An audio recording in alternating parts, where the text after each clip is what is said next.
I work at a large crafting store in California and have been there for a year and 8 months now. A little background before I explain what's been going on is needed. So last year we hired a guy named Hayden. Hayden was a little quiet on the first day, but quickly became more talkative over the next couple of weeks and eventually never stopped talking. He would constantly say weird shit. For instance, one day he was put in charge of building furniture. Our store carries stuff like furniture and home decor as well. He was apparently having difficulty assembling the tables he was working on and said something about cutting his wrist if he couldn't figure out how to put it together. Another time, we were both working in the stock room and he kept talking about how much he looked like Parkland shooter Nicholas Cruz. I'll admit, he did in fact look like the kid, which was creepy. I remember one day, I had gotten off of work and was waiting for my ride to pick me up when out of nowhere Hayden walks up behind me. He just stood there with an awkward smile on his face, and I politely asked him, "What's up?" He said something to the effect of, "Oh, nothing much, just enjoying my lunch break." I was thinking about going inside Taco Bell and shanking someone. He pretty much laughed and said he was joking after saying that. When my wife picked me up, we saw him walking towards Taco Bell, and he just flashed us this creepy ass ear-to-ear smile. So the last straw for me was when he and I were assigned to work the spring freight and get the load up on a large U-boat. Our shift started at 7 a.m. and was over at noon. It was 11 a.m. and we still hadn't finished our task because Hayden wouldn't stop goofing around. He would also work very slowly on purpose and would only take one item to the U-boat at a time. Our boss came to where we were working and was upset that we weren't done yet. He told us that we would both get written up if the job wasn't finished before we were off. I was pissed off at this point, and Hayden knew it. He seemed to feel bad for pretty much getting me in trouble and apologized. He then said something that really concerned me. He said in a more serious tone than I had ever heard him speak since I met him, "If I get fired, I'll shoot this place up." He then went on to say he knew where all the emergency exits were and would first shoot up all the cashiers and then move on to the other employees in the store. I'll admit, I didn't immediately report what he said because it did have me on edge and I kept thinking about what if. After some convincing from my wife, I finally did the right thing and informed my manager. They took a written report from me and contacted the police. After 2 more days of working with Hayden, he was fired and arrested for his threats. The week after he got arrested, the boss held a meeting with the entire staff and told everyone what happened. After everyone left the meeting, he pulled me aside. He revealed to me what the police and Hayden talked about during the interrogation. I don't completely remember what was said by Hayden, but apparently he admitted what he said and kept asking if I had been the one to report him. Fast forward to a few weeks ago, I was working at the same store, still am, and I was heading to the break room for my final break when I heard a voice from one of the aisles to the left. A man was standing next to a paint case and asked if I could get him some paint. While I was opening the case, he addressed me by my name, which I immediately thought was weird because I wasn't wearing a name tag on this particular day. Out of curiosity, I asked him how he knew my name, and he said it was just a lucky guess. To which I thought was bullshit, mainly because the tone of his voice seemed sarcastic. The entire time I was getting paint, he was staring at me with a smirk on his face. He began to ask me questions about my name, which is the same as a popular TV show character. He asked what year I was born and why my parents decided to give me that name, etc. At this point, I started to walk away as I had other things to do, and the whole time I was walking away, he was trying to talk to me. I heard him yelling my name from 3 aisles down. I went and stood in the warehouse until I thought he was gone.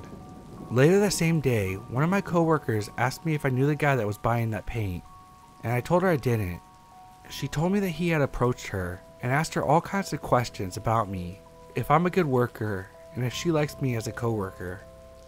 This is an ongoing issue too, as he came to the store 2 other times, one being yesterday during my day off, and apparently asked where I was.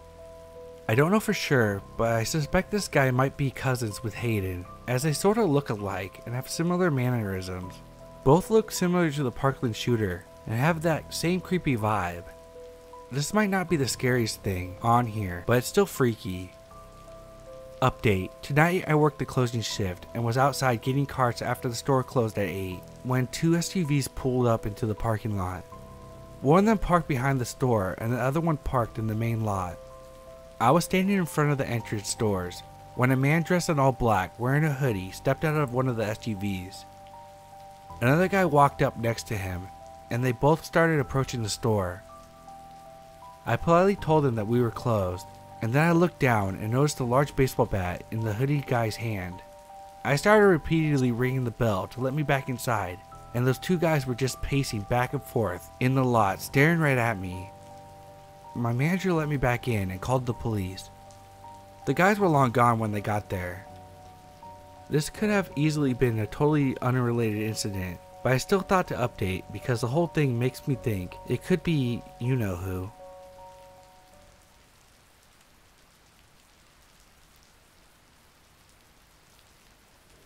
I like to think I have pretty decent instincts now when it comes to knowing who has bad intentions, but I wasn't always cautious and observant as I am now. When I was in high school, I always felt so ugly. I had low self-esteem and anxiety, which was really more of a problem rather than my looks. So if anyone of the opposite sex gave me even a little attention, I would start to like them. I was pretty innocent, despite how desperate I was, having only kissed one boy. So when I was 17 and a college guy put some interest into me, I immediately clung to him. I was on this app before Tinder, and I met this guy who lived 7 hours from my home city. His name was Brandon and he was gorgeous. Blonde hair, muscular, blue eyes. He played soccer for his university and was 19 years old. Honestly, he wasn't my usual type. I really like guys with darker hair and eyes. I still do, but he was really handsome and really kind. He would shower me with compliments and talk to me all the time. I lived alone, long story, in an apartment with just my cats. So when I would get lonely or scared, he would always comfort me. A month into talking, he started to ask for pictures. Not ones of my face, but obviously nudes or bra pictures. Now, this was nearly 6 years ago, and I didn't have a good concept of stranger danger on the internet. I mean, smartphones had only really been out for 2 or 3 years at this point, at least in my school and with my age group. 17-year-old me who was insecure wanted to make him happy because I couldn't believe I got in a guy like him. I was ready to do anything he asked. I never sent naked pictures. I was too insecure for that, but I would send him pictures of me in a bra. He would shower me with compliments saying how sexy and beautiful I was, and I fell for every word. With time, I started to get upset though. I wanted to see him. I would always send him when he asked, but he would never send me any. He would show me pictures of him with his shirt off, but the pictures were always bad quality. When I started to get persistent, he promised he would start calling me. For some reason, that appeased me, and we talked many times a week. After a couple months, he got increasingly more sexual with me, telling me what he wanted to do with me, and how badly he wanted me. This made me kinda nervous since I had only kissed a boy, but it also made me a little excited. It felt good to be wanted by someone, and I had really grown to like him. This was all during the first semester of my senior year in high school, and I was about to turn 18 the next semester in late January. As it got to Christmas time, he started talking about coming to my city to see me for my birthday. This had me really excited, since I really wanted to see him in person so badly. We had first talked about me going to him, something he had insisted on, but I chickened out and said I couldn't drive alone. It was an excuse. I really didn't want to go to an older guy's house and stay with him alone. My house just felt more comfortable and safe. We planned on the weekend after my birthday, and everything seemed fine. But then, one day in my choir class, my best friend, an exchange student from Germany, was talking with me about him. I was telling her about him, and she got very unsettled. "Have you seen him on video?" I told her no, and she gave me a skeptical look. Something doesn't feel right. There's no way that he is real. Not that you couldn't date someone like him, but he's too perfect. She was very direct and blunt with me, something my other friends weren't, so I took her words deeply, and I'm so thankful I did.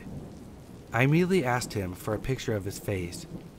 He made up some excuse about how he couldn't take a picture right then, so I persisted, asking him every day. Finally, my instincts were kicking in, and I was getting scared. I told him I wanted him to video call me. He said no. I fought with him for hours on it one night, telling him if he tells me the truth, I won't get mad. He refused. I searched for his name that he gave me in Facebook, determined to find out on my own if he wasn't gonna give in. Nothing came up on him. I texted him telling him I couldn't find him on Facebook, and he gave in, giving me a completely different name than he told me. That's me. I remember just feeling cold as I read that. I looked up the account, and everything he told me was a lie. His name, his face, his age. He was 25, not 19. I was terrified. I thought I had been talking to someone that was just 2 years older, which is legal in my state, but he was 8 years older. I immediately stopped texting him. That's when he started getting obsessive. He would text me a dozen times a day, call me over and over again. He would beg me to answer him, to give him a chance. Then he started threatening me to answer. He told me that he saved all my pictures, and told me that he would send it to all my friends and family on Facebook, show everyone me in a bra, and show our text messages talking about what he would do to me sexually if we met. Looking back, all of this was more damaging to him than me, but I was young and stupid and afraid. I hated my body so much, and I was terrified of people seeing it. So I started talking to him again, more reserved and cautious this time. The days inched closer to my birthday and the weekend that we had planned. Our messages had become bland and short since I was trying to make him lose interest in me, but he never gave up. If I took too long to message him, then he would threaten me again. My birthday fell on a Monday this year, and he sent me all kinds of messages. I don't even remember what I did that birthday. I didn't have many friends, and I never liked to celebrate, so it was probably something small. When Friday hit, I got a text from him that morning saying that he was driving to my city, and he would pick me up from school. I was terrified. I lost a lot of my friends the semester before. Long story. So they obviously had no clue of my situation. Out of desperation, I went to one of my guy friends, who I hadn't talked to in a couple of months, and spilled everything to him. He was a longtime friend, so he was sympathetic and promised to follow me home that day. I went straight to my car, ignoring the massive amounts of text saying, "Where are you? I'm here." My friend drove behind me all the way to my apartment, which he had no clue where I was living, and stayed with me as I cried for a while. I turned my phone off, and my friend left later that night. Brandon had no clue where I lived, but I was still paranoid. What if somehow he found me? Only 3 people knew where I lived. 4 now with my guy friend, and he didn't come in contact with any of them. When I finally turned my phone on again, he was threatening me. I was exhausted and fed up. I started spam texting him, yelling and venting. I told him how stressed he made me, and how what he was doing was wrong. I told him to send the pictures, and I didn't care anymore. Then I started attacking his character, telling him that no one can love him if he hides who he is, and threatens people, and treats people like shit when they catch him in a lie. Thankfully for me, he had enough care for me to take my words to heart. He apologized and told me he deleted all the pictures. He swore to leave me alone as long as we still talked to each other once in a while, as friends. I agreed, even though I knew I was lying. I talked to him for a month, short responses, till he finally gave up. Even now at 22, I still see his name appear sometimes. I blocked his number and deleted him on everything, but his name still shows up on my Instagram or Snapchat when he's trying to re-add me. He's the reason I don't give my name or pictures out. He isn't the first stalker I experienced. The first one was in 6th grade, but that story's for another time.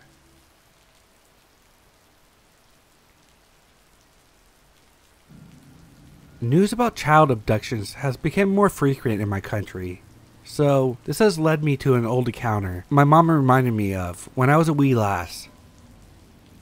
This happened when I was about 5 or 6 years old. My mother was a dealer for Coca-Cola at the time in the rural regions of my city.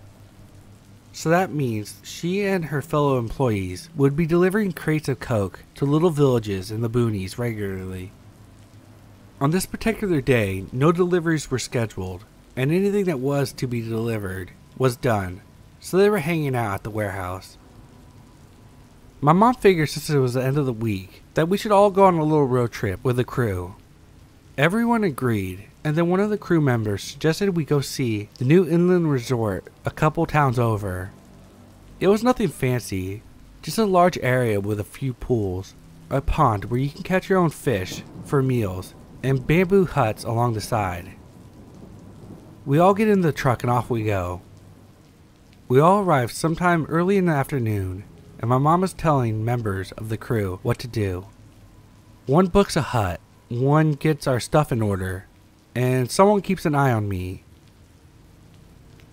While I look around, but never wandering off too far, I see an older lady, maybe late 40s, early 50s, looking at me. I was a friendly kid, so I waved and smiled. She just stared at me, so I told the crew member who was looking after me, who in turn told my mom. She informed everyone to watch out for her, and to make sure someone always had their eyes on me. We proceed on. I'm swimming in the pool. Mom and the crew are having a few drinks and eating catfish.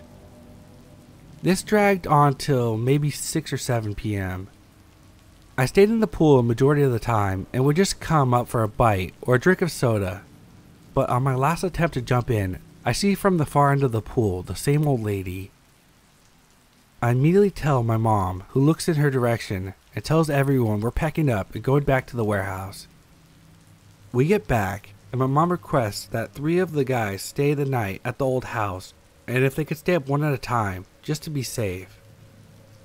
Sometime in the middle of the night, I was woken up by my mom telling me to be quiet and follow her to the bedroom that was in the back, and leave my slippers on so we didn't make any noise. I asked her why, and she pointed outside, and on the other side of the gate was the same lady.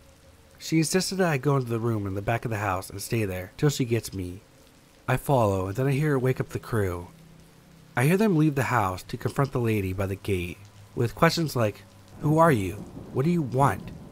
How did you follow us?" But my mom said that she just glared at them while mumbling, and now and then tilted her neck, looking past them as if looking for someone. She eventually leaves, and in the morning, I'm taken back to my actual house, and my mom went back to town to continue her job and inform the local authorities of the lady. I never saw the lady again. It's been 20 years. Edit/update.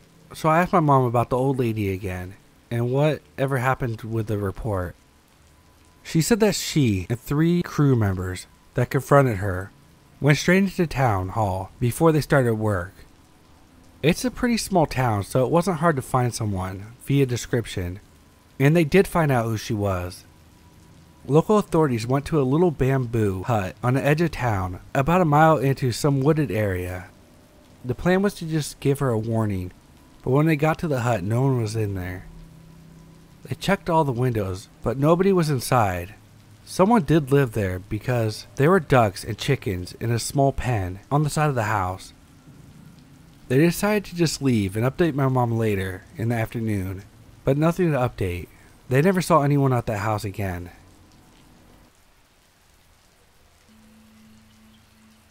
I guess I'll start with some background.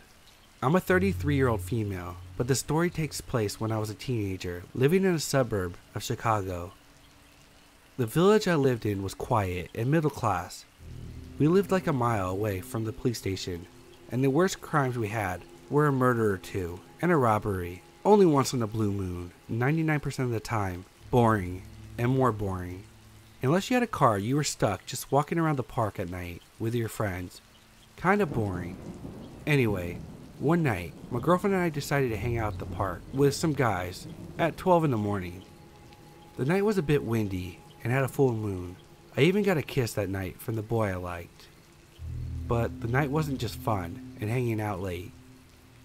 There is a deep forest by the park with a stream and a playground right next to it. There's 2 bridges, one of wood that everyone uses, and one bridge made of rocks that was rarely used because it was deeper in the forest. These both went over the stream, connecting the 2 halves of the forest and park area. I get to the rock bridge in a minute. We hang around on the swings and chatted, and just spent the evening together. I'm sitting and just looking around, talking while enjoying the peace and quiet and the moonlight. I have full view of the forest and the dip of earth that I know leads to the stream. I see something moving over the dip of the earth, some dark shape. It looked like it was crawling out of the forest. An arm, then another arm. It's pulling itself out of the ditch, a figure darker than the surrounding forest. I'm sitting there, frozen. I think I'm seeing things. It kind of lays there on the ground and doesn't move. A flash of fear grips me. What if it comes this way? I look at my friend and no one notices anything. I look back and it's gone. Did it go back or go somewhere? I really wanted to get out of there. Then one friend asked, "Did you guys hear about the urban legend of the rock bridge over the stream? Apparently, some kids or something played on the bridge and fell over and died." What a thing to say after what I saw, but I didn't ask anyone anything, and I just pretended I didn't see anything. But the experience stuck with me. I never talk about it because it must have been my imagination, things that only really happen in scary movies, right? But I really went back to that park after that. And Black Thing, if you're real, I hope we never meet again.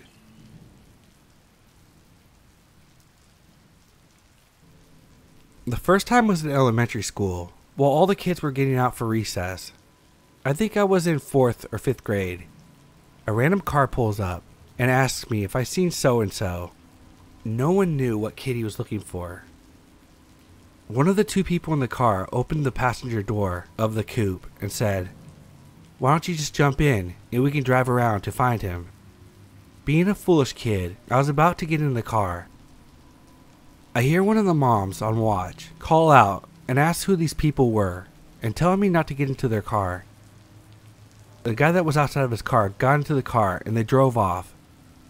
The mom on watch asked me who these people were, but none of us knew. The second time was a few years later, now in middle school. I was walking home at night from a fun center. It was near where I lived, and the fun center was a place that kids could rollerblade, play arcade machines, and dance in a room set up with a DJ. And in the summer it had water slides. So all the teens wanted to hang out at this place. Me being one of them, I went there a few times. The fun center was about a 5 to 10 minute walk from my neighborhood. I just had to cross a main road, past a fast food place, and a club, which always seemed to be packed. Having rollerbladed and danced my butt off, and having a really great time, it turned midnight, closing time. I got separated from my friends and started to walk home. On my way home, I got stopped by a couple sitting on a bench outside the club. They got my attention and asked if they could see my feet. Me being a dumb 13-year-old, I walked towards them, took one of my shoes off, and then my socks off. They touched my feet and complimented them. I said thank you and put my shoe back on. Then they insisted that they gave me a ride home and that I should get in their car. The couple was very persistent that they'd take me home. I mentioned I lived close and maybe some of my friends were on their way too, and I just walked away. I didn't think much about it until now that I'm an adult and see disappearance of kids all the time on the news. It makes me wonder if it was the same people in both instances, since the elementary school was 15 minutes away.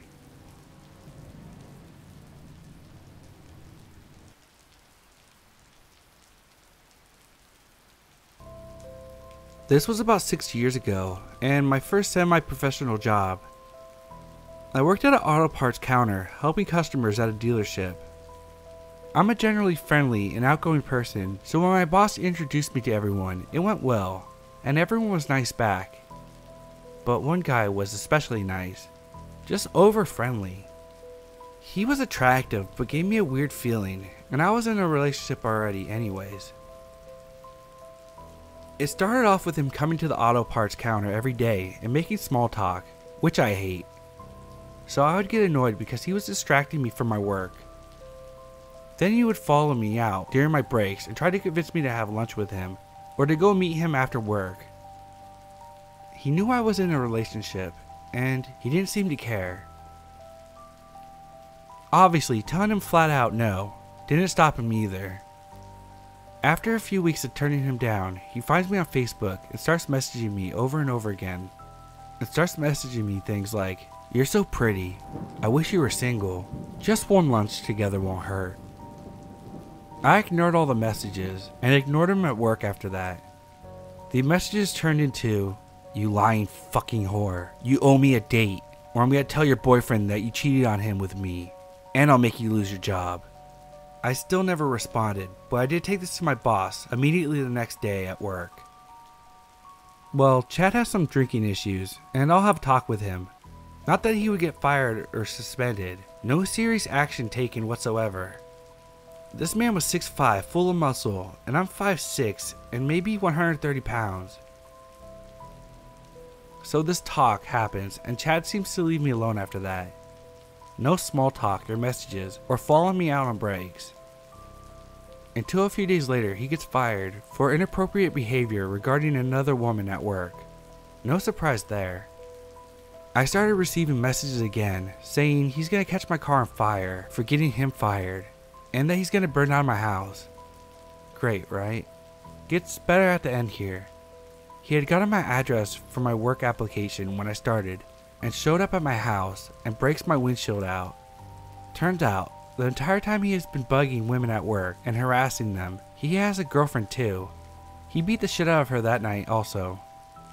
He threw a brick at her head and punched her repeatedly in the face. He got arrested and goes to rehab of some sort for drinking. A few months later, he's out and the boss hires him back, saying that Chad needs help and that he doesn't want to leave the poor guy hanging. I quit and luckily never heard from that psycho again, but he did have to replace my windshield at least. That's my creepiest encounter.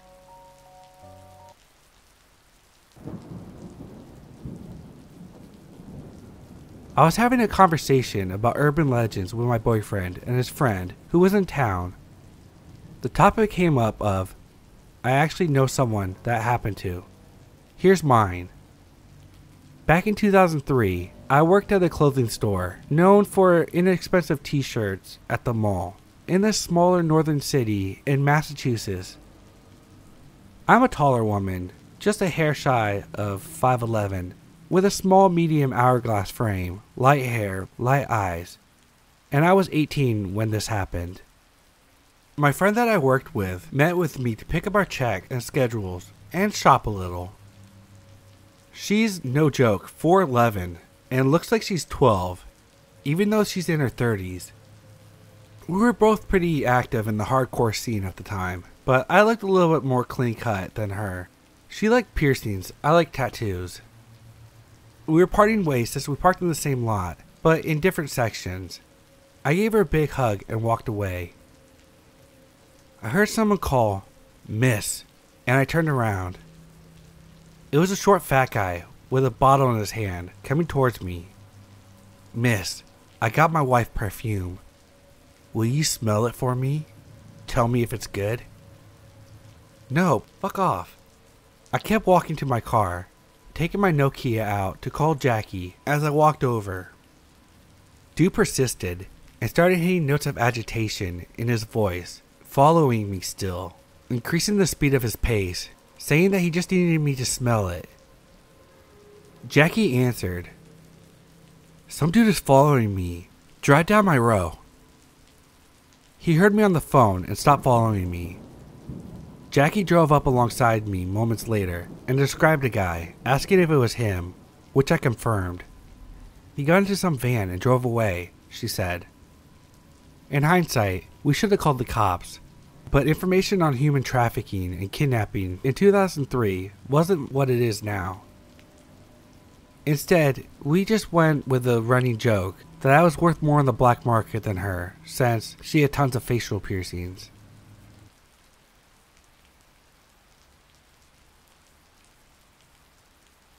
Who knows what would have happened if you saw me the same time I saw you?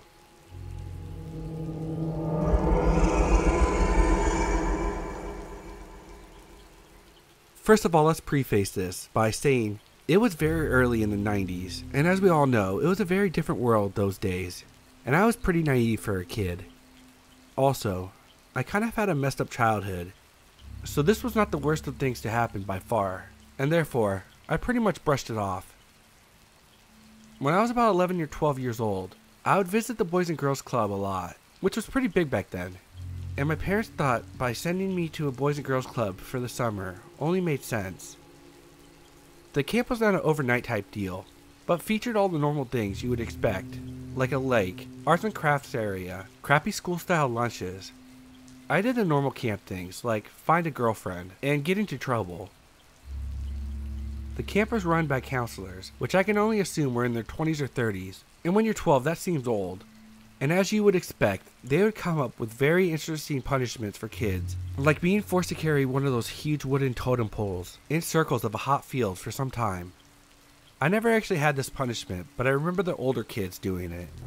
Or just straight punching you in the chest and knocking the wind out of you, which I did experience. One of the counselors that I experienced this with was named TJ, and he was a very large, well-built guy in his 20s. One day I did something wrong and got sent to the lunch area for essentially detention. This area was actually a large concrete floor with a wooden roof that was attached to a cabin that contained the kitchen. It was basically a school lunch setup where you would come up and choose chocolate milk or orange juice and get served a crappy turkey sandwich, a pack of mayo, and one of those amazing brownies. When I got to detention, I noticed that there was 4 or 5 kids already sitting on the benches, and TJ's in front of everyone by the lunch serving area, pacing and saying something. I sit down and don't really remember what happened until things started to get weird. TJ pulled out a knife and got an apple. He started skinning and stabbing it, and saying stuff like, "This is what I'll do to you if you get into trouble again," and other things of that nature.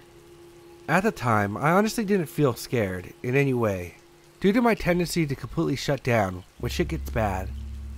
But I do remember feeling very creeped out, and that he was trying very hard to be threatening. The younger kids, especially a little girl, who was maybe 8 or so, was freaking out and crying. The next thing I remember is him telling her to follow him into the kitchen. I then heard a lot of screams and cries coming from the back of the kitchen. After a while, he came back out with her. Her face streamed with tears. I remember it vividly. He then looked at me and another boy and told us to follow him as he escorted us into a huge walk-in refrigerator and brought us inside. He said, "I want you to both start screaming and acting like I'm killing you in here. If you don't make the other kids scared, I will kill you for real."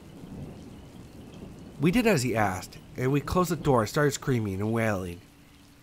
At this point, I honestly thought it was kind of funny because I rationalized that the little girl was told to do the same thing. Anyway, after 5 or 10 minutes, he let us out and told us to go back to the benches. Again, I don't remember anything after this, just kind of a blank. I remember when I got home that night from camp telling my mom about it, and I remember her calling someone, and I think the guy got fired. I don't remember ever seeing him again, and my parents never sent me back. I never really thought about it much growing up, but as the years have gone by, I look back to things that I shrugged off as normal, and now see that they are anything but that.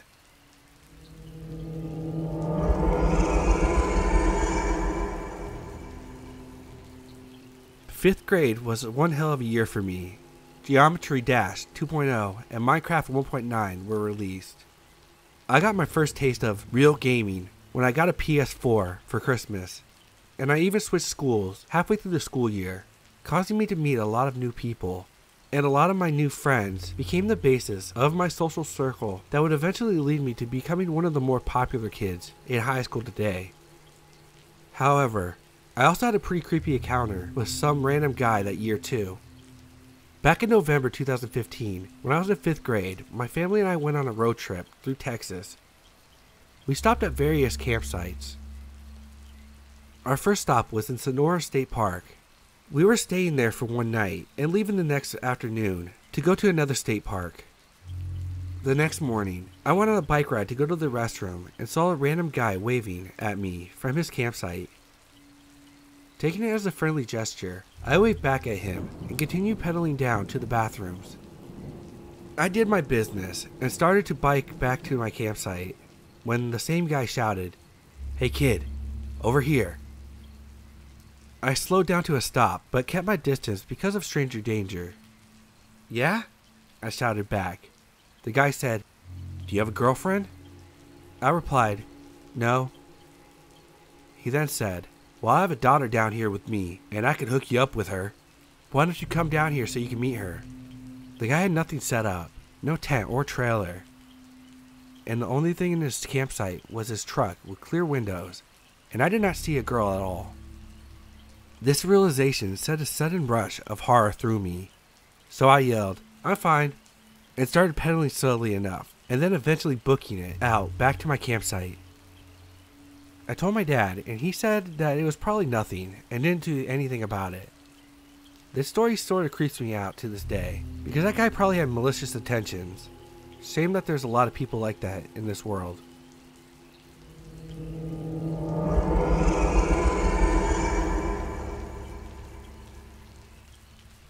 So me and my brother decided to go camping, because we had never done it together before. We set up camp, drank a little, and then went for a hike around the area. For context, there was a horse-shaped access road with camping lots in the middle. When we got back, there was a middle-aged guy with glasses, a button-up shirt, and a vest, jeans and dockers, just standing in the road looking at our campsite. Reminds me of Ted Bundy now that I think about it. He saw us and then acted like he was looking in the sky, or looking in the general direction, but past us or something. He then turned and walked away down the road. But then he came back, staring at our area for a bit. He paced back and forth, but not frantically, for a while, and then walked away. He came back again, still looking, standing perfectly still, at our campsite, as we were having some beers. His body language made it seem like he was unsure about us, or something pertaining us. It seemed like he was trying to build up the will to do something, each time staying a little longer. We were pretty sure he was sizing us up to figure out if he could steal stuff, or do something worse. I guess he decided that we were too much to handle, both me and my brother being 6 foot, around 200 pounds. He then went to another camp area, down the road, and did the same thing for a bit. Then he walked down the road some more, around a bend, and disappeared. Nothing was stolen and nothing happened to us. Still creepy as hell. We still make jokes about being bum-fucked. Fun times. We never saw him at any other campsite, so we aren't sure if he was camping there.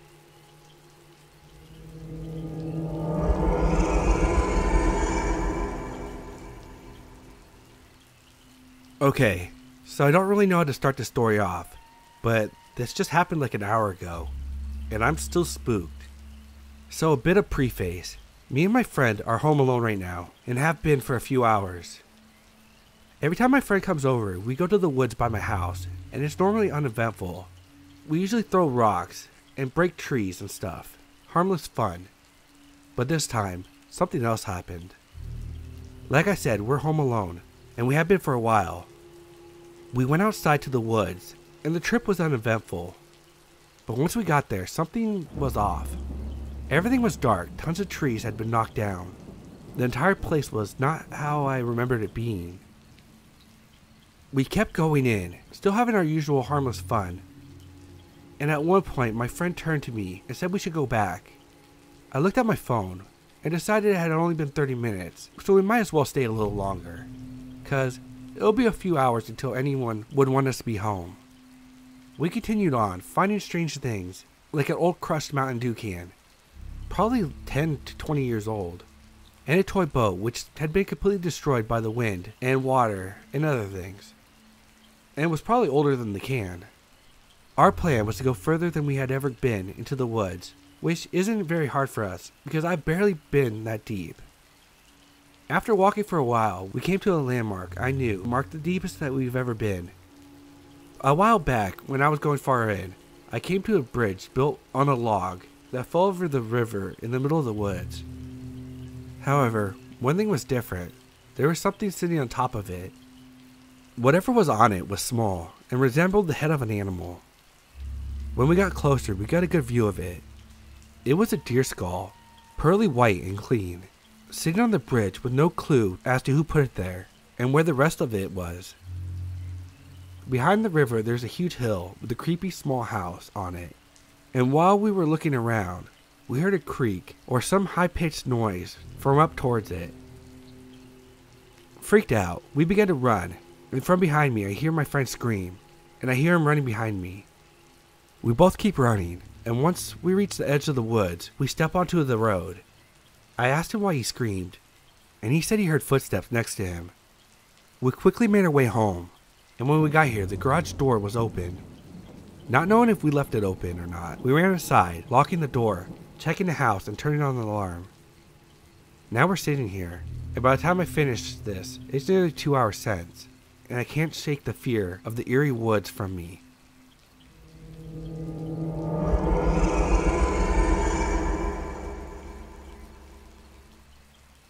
So I used to hear tons of stories about ghosts, and I also watched a lot of horror movies. But since I had never experienced any ghost encounters, I was the guy like, meh, these ghost things are created by humans to make money off of making movies about it and other things like ghost hunters. Okay, let me get to the story. One day, me and my two friends visited a spooky forest. Not nearby, but we managed to get there just to check it out as we love the natural atmosphere. You know, giving my lungs some adrenaline of fresh air. The time we reached there was about 7 p.m. when it was already getting dark. And just to let you know, there's no light source in the forest, except for the entrance and exit, so it was pretty much darker than we expected. My friend had his Apple, and I had my tablet with dual flashlights so we could direct them and use them to see each other. An hour passed and we were having conversations and smoking cigarettes. We were sitting under a tree, as it was thick enough for us to both lay our backs on and sit relaxed.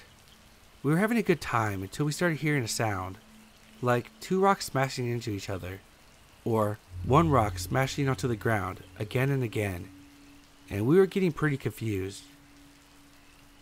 I told my friend that it must be a cat trying to climb a tree, making the weak branches fall off, making the sound like a rock thing. But it didn't stop for like 3 or 4 minutes though. Now after some minutes it stopped, for a while, and we were still assuming it was an animal making these sounds. Things went silent for 5 minutes, and we started a conversation about the forest atmosphere being so windy and cold. Then apparently, a rock fell on my friend's head. Wonder how a rock can be up in a tree. 4 or 5 seconds later, a big branch from the tree fell on my lap, scaring the shit out of me. And once again, my friend felt water drops falling on his head and neck from up the tree. How is there water dripping from a tree when rainy season was already over 2 months ago? This night was clearly not our lucky night, as we heard the same sounds of the rock smashing again, but now it sounds like it's getting closer. Immediately, without any options to choose, we decided to run out of the forest as quick as we could. We left the forest safe and sound and headed to our homes. A few days after the incident, one of our friends posted news about the same forest. There was a huge tower, just like a lighthouse, as it said by the post. We saw the tower from a distance but didn't get closer, as it was a rocky area and there was a chance of us falling off a small cliff. So in the post, a boy was passing by the tower, and the first thing he saw was a person, but only its head. The post also said the police couldn't find the body, but just the head of the man, which was already found by the same person who saw it while passing. But my question is, what happened to this guy? How in the world can this ever happen to someone? The weird experience we had a few days ago in that same forest, was this the same guy doing this after his death? My questions will never be answered, and I will never visit that forest again.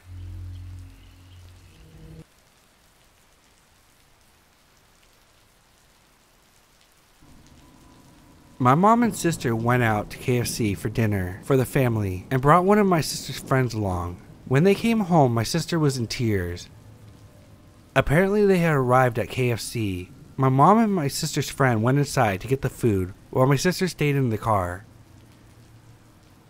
She was looking down on her phone when all of a sudden she said she heard a knock on the window next to her.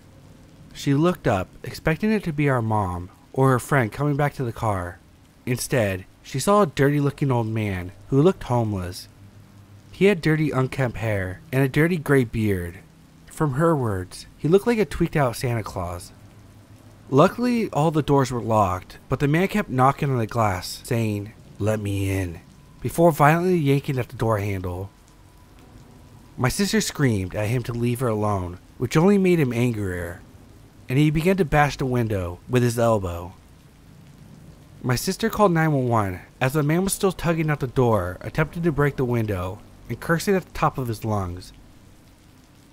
The worst part about it was that during all this time, not one person stopped to help my sister, even though there had to be plenty of people around, as it was only like 5 p.m. The police were there within seconds, and the man was still at the car trying to get in. At this point, my mom and the friend came out running to the car after seeing all the commotion. Apparently, KFC was really busy this night, and it took a while for them to get their food. The man was arrested and taken to jail, and we never saw him again, thankfully.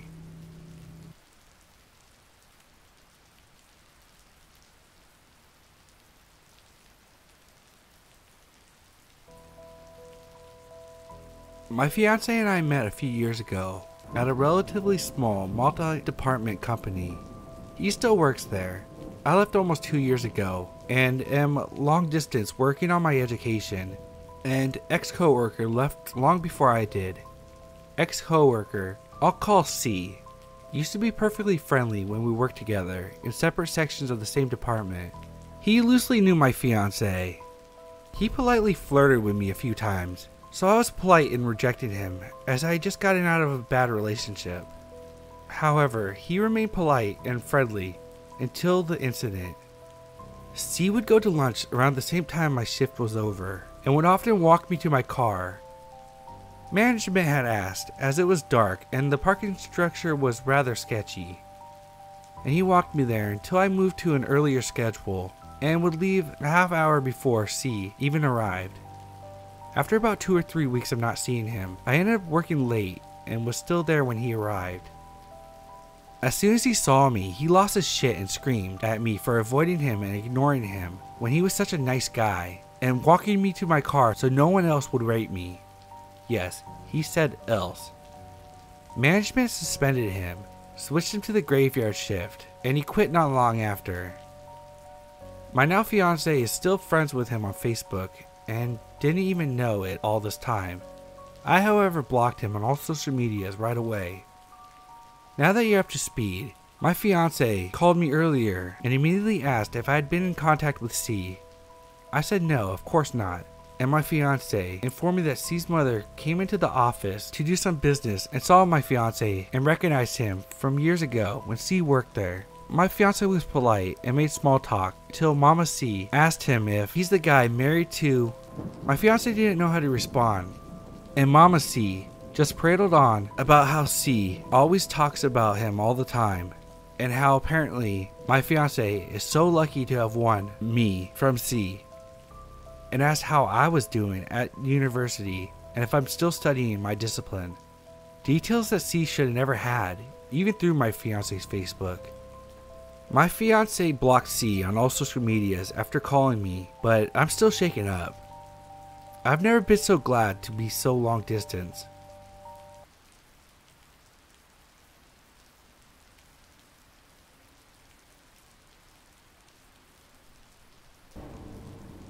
Mildly creepy. To start off, let me give you a little backstory. My house has a detached garage, and out of the garage is a long driveway with a basketball hoop right next to the garage. Also, you can't see past the middle of the driveway from in the house. So when I was about 6 years old, my brother, who was 9 at the time, was shooting hoops, and I was watching him, just kind of wandering around. I'm standing towards the end of the driveway, about 10 feet from the road. A very stereotypical white pedo van, with the windows blacked out, pulls up at the end of the driveway. There's a bald man who rolls down his window. My brother didn't see what was going on because he was distracted shooting hoops, and I was out of his peripheral vision. The man asked me if I want some candy, very stereotypical, and me not having the stranger danger talk yet. I said yes and started walking towards the van. My brother noticed when the van pulled up closer and turns and sees me walk towards it. He sprints down the driveway and grabs my hand and tells me to run inside. We both start running down the driveway and go into the garage, close the garage door and run inside. When I tell my mom, she immediately runs outside to get the plate number. And this guy was closing the door as she was getting outside and sped off. My brother and I didn't even know he got out of the car, which makes everything scarier. She couldn't get the plate number, and we just locked all the doors while explaining to my mom what happened. At the time, I didn't really get what was wrong, but I got the stranger danger talk right after that. I'm still very grateful for my brother till this day, because if not for him, I could have been killed. Very scary experience looking back, and I'm glad that nothing happened.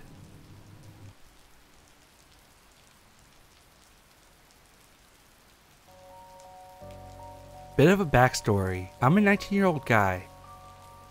I was working with this guy and he gave me the creeps from day one. This was last year and I was doing some volunteer work for an old friend from my childhood. Most of the time it was amazing and most of the volunteers were super nice. But last year, between Christmas and New Year's, I was waiting to start school and text my friend if he needed help with anything. He did. I would walk the 3 kilometers from my apartment at the time to the warehouse, and it took about an hour. We were cleaning up for an exhibition. Most days we would meet up around 9 or 10 a.m. and we would be done for the day around midnight, sometimes later. So one night, as we were having a few beers and some pizza, I decided that I was done for the day. There's this guy who has been hanging around me all week who lives at the same point. His car was easy to recognize, with bright pink details. The first time I saw his car, I didn't think much of it, as the way I was going was a rather busy road. The second time, I noticed the car and got more suspicious. At this point, I have the emergency number ready to dial. I noticed the car 5 more times during the walk. Luckily for me, I always brought a spare hoodie with me and knew my way around the area I was in. So the last time I spot the car, having talked with the police already, I reached an area where you can't go by car. That's the last time I saw him. He didn't show up for the rest of the time, and I never made that walk during the night again.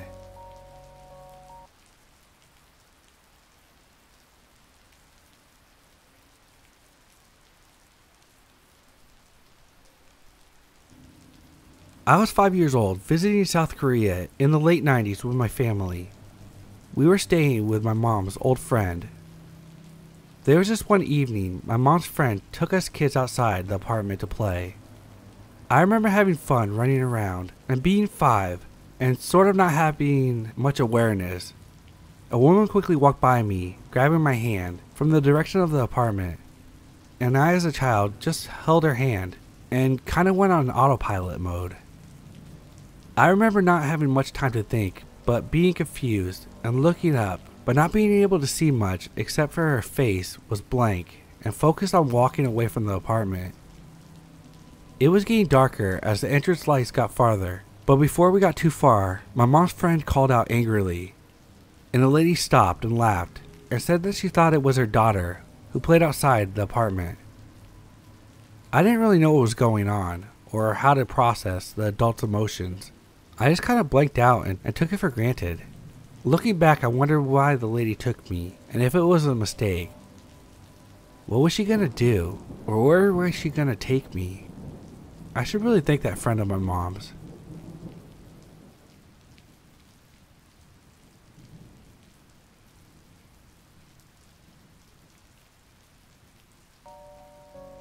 At first I thought he was just friendly that first day. I work part-time as a cashier at a fast food restaurant for some pocket money. And I move around a lot between the kitchen and dining room, so I make small talk with the other coworkers on the way. We exchange some small jokes time to time. Fast forward to the evening.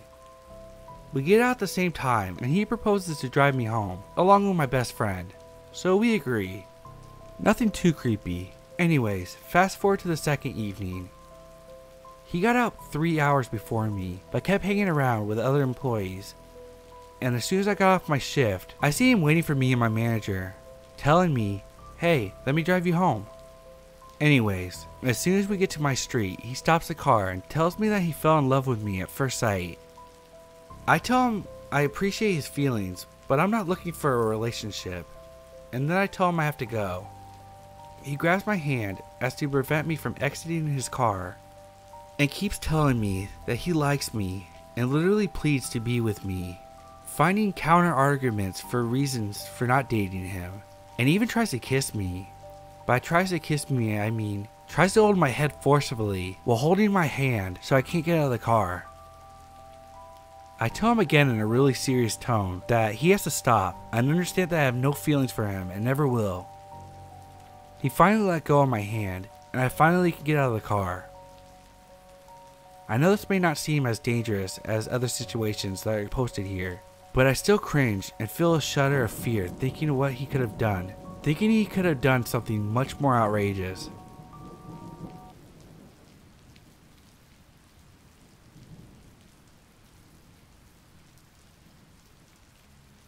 First off, this story happened almost 10 years ago. I'll jump right into it because it's long. I got home from work one day and logged into Facebook to find a message from someone I didn't know. It was too long ago to remember verbatim what was said, but it was along the lines of, "Hey, I know you have no idea who I am, but I've been trying to decide what to do for a few days now, and figured I had to let you know what's been going on. Someone has been catfishing me using your identity for the last 2 years, and I just found out about it last week." The sender of the email was clearly shaken up, and understandably was experiencing a mix of emotions. According to her, she had met this imposter online a little over 2 years prior to her writing this, and that they had been engaged in a pretty intimate, long-distance relationship for a majority of the time.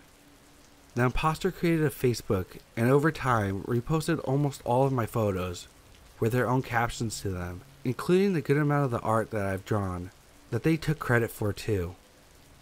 They created fake profiles of a good amount of my close family and friends, so they could comment on the photos of themselves to make the profile seem more legit. The funniest part to me is that although most things in my real life seem to be mirrored in this fake profile, I, a straight male, was instead portrayed as a trans.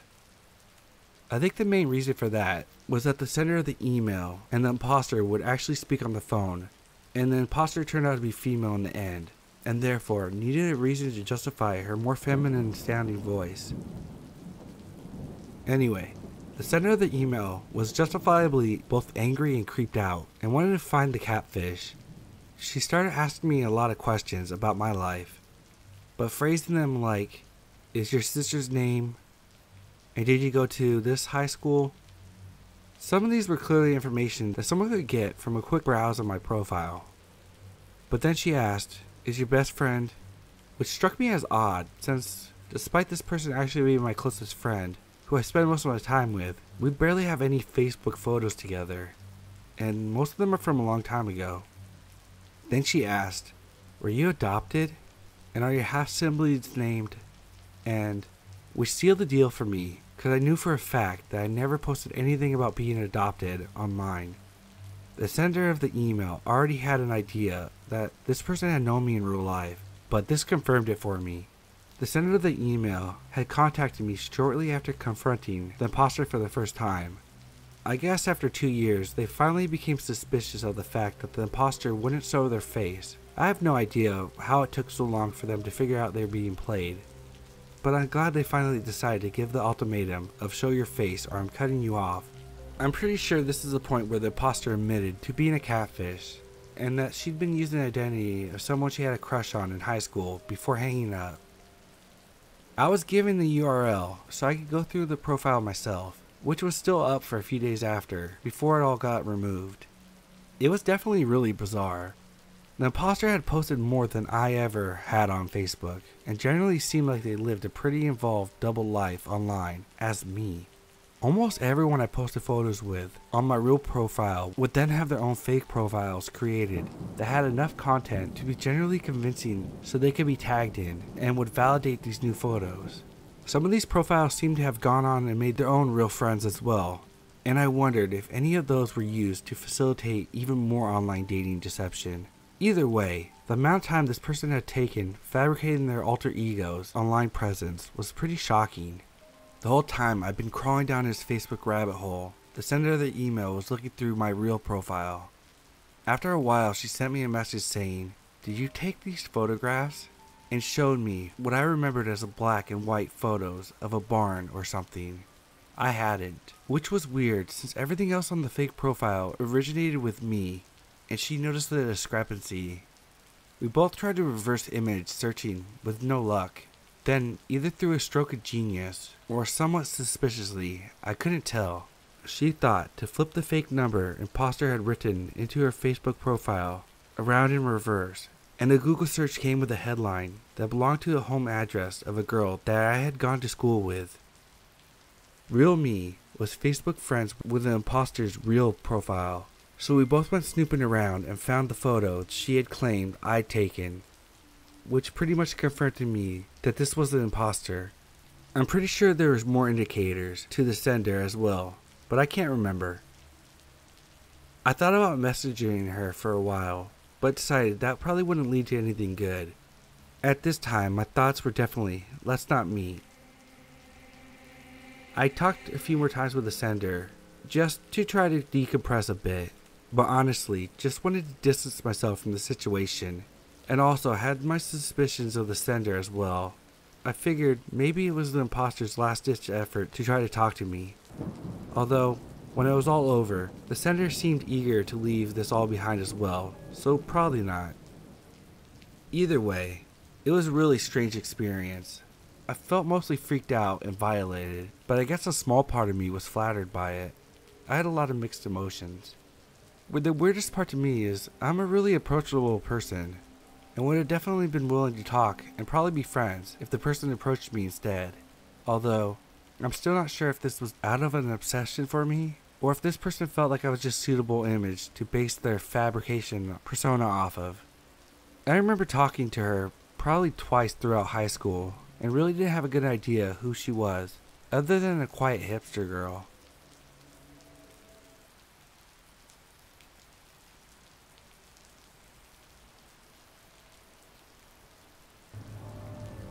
So, I was around 6 or 7 at the time. It was spring or summer, I just remember it being warm out.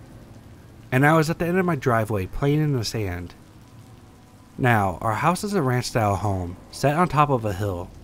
The driveway was shaped in an upside-down U in front of the house, meaning there was 2 exits.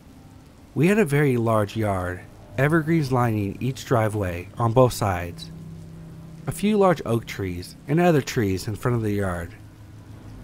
The side yard was very overgrown on purpose to keep the dust and dirt from the road from shifting at our house. Due to all the trees, you could not see the driveway from the house. This is important. I was playing in the sand, digging, and playing like little kids do. A car pulls up and stops in front of my driveway. The driver asked me if I knew where such and such lived. I didn't recognize the names and told them no, sorry. I also told them I can ask my parents. I started to get a sick feeling in my stomach. Then the driver tried to coax me into getting into his car, saying that they could drive up the hill with me. I'm like, no, that's okay, and I just bolted down the driveway, running as fast as I could. The car did not follow. In fact, it drove off squealing its tires as they left, so obviously, not needing help finding whoever they were looking for.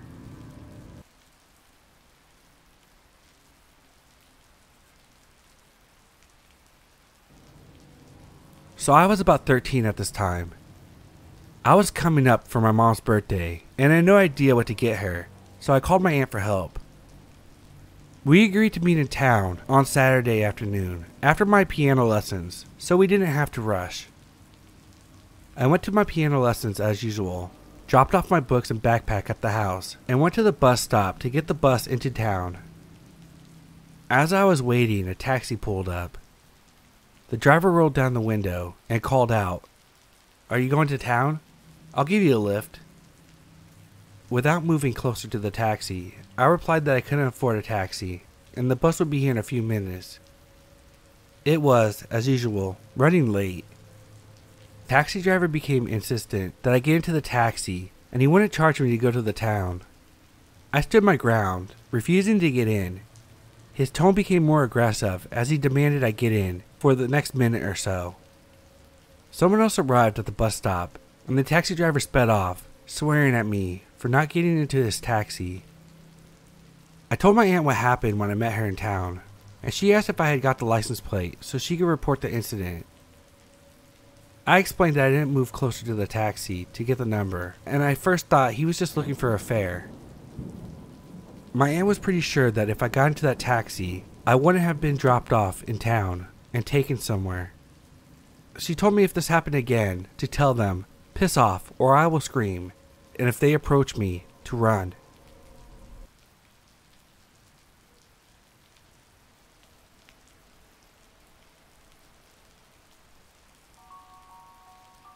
A while back when I was working at a restaurant, I would greet my coworkers whenever I started the shift.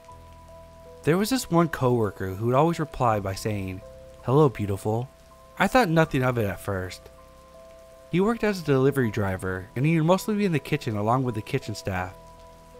He looked like he was in his 40s, and he was a father of many children, and one of the daughters that worked with me. Sometimes, one of his daughters would come by the restaurant and wait for him to finish work, and I would talk to her in the meantime. We ended up adding each other on Facebook, but we didn't message each other on it. Later on, my coworker would message me on Facebook through his daughter's account. I wasn't fond of replying to his Facebook messages because he would end up flirting with me during our conversations, and I felt very uncomfortable. I didn't feel the need to confront him about it because I was quitting my job at the restaurant since I got a new one at a grocery store, and I thought he would stop messaging me after that. He did stop messaging me for a bit when I started working at the grocery store, until one day, he randomly Facebook messaged me, and that was when our conversation got creepy and disturbing. He said he missed my face or something along those lines, and that he wanted to bring me flowers to my work.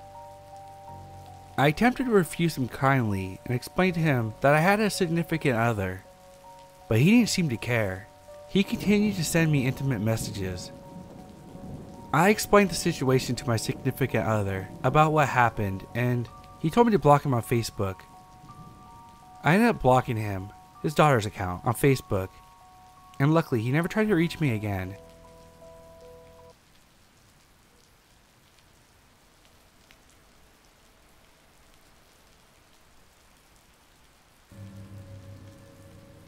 This is a shorter story, but I was scared for my life.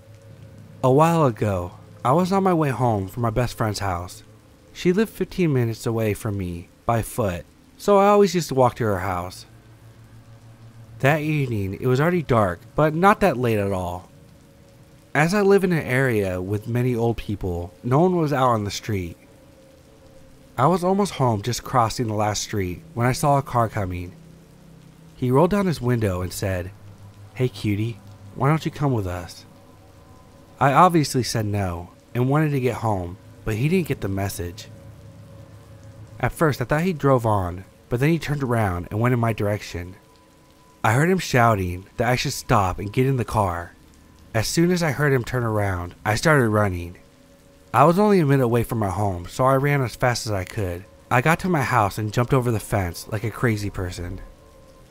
I could hear the car coming around the corner, and I thought I would never make it inside before he would see me. I decided to jump over the second fence. We have two because we have a dog, and our garden is all around the house. I get behind a hedge and hide there. He drove by slowly. I was convinced he would get out of his car, but he didn't. When he was out of sight, I went inside and looked out my window. I saw him again, driving by slowly, but thankfully he just drove away. Although nothing happened, I was scared for my life,